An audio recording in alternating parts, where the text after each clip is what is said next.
Hey everyone, Rick Albert here with Lamerica Real Estate.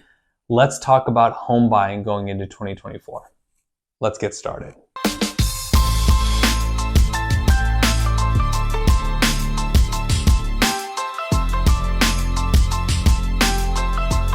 Okay, so you're thinking about buying, we're in 2024. What are some strategies, what are some things to take into consideration? Well, first and foremost, you need to define, especially if it's your primary residence, what you're looking for in a home as far as longevity. So think about, okay, I'm gonna live in this next house that I buy 5 years, 10 years, 15 years, literally forever. Like you're gonna have to carry me out in a body bag before I sell this house.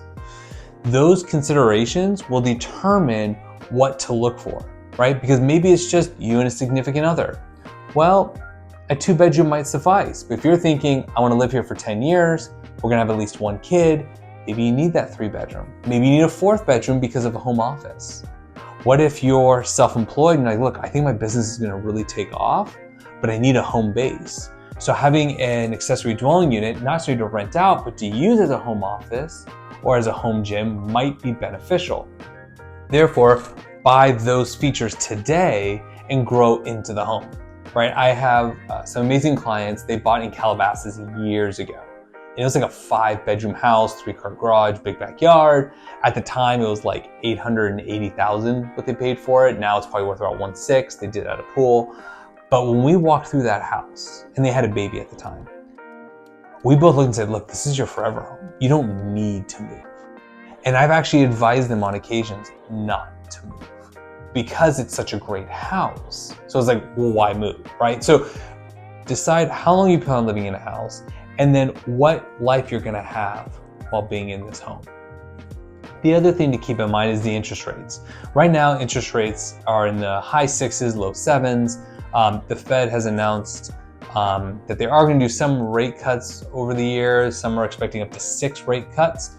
Doesn't mean they're gonna be massive, right? We're not gonna go back to the 3% range. But if it does go down to the 5% range, maybe even low 6s, a couple things are gonna happen. One, those who might be interested in selling are now just going to refinance, because that's easy, right? They don't have to move or anything like that. And then you also have this influx of buyers coming in.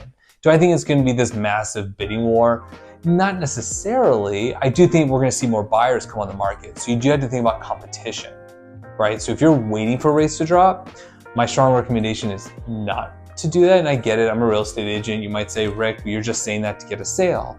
But I'm being genuine and saying, well, if you buy today, if rates drop a year from now, you can refinance. So when everyone else is out house hunting, you're sitting pretty. Of course, I would never recommend you buy more than what you can afford. So that's the other thing to take into consideration is interest rates.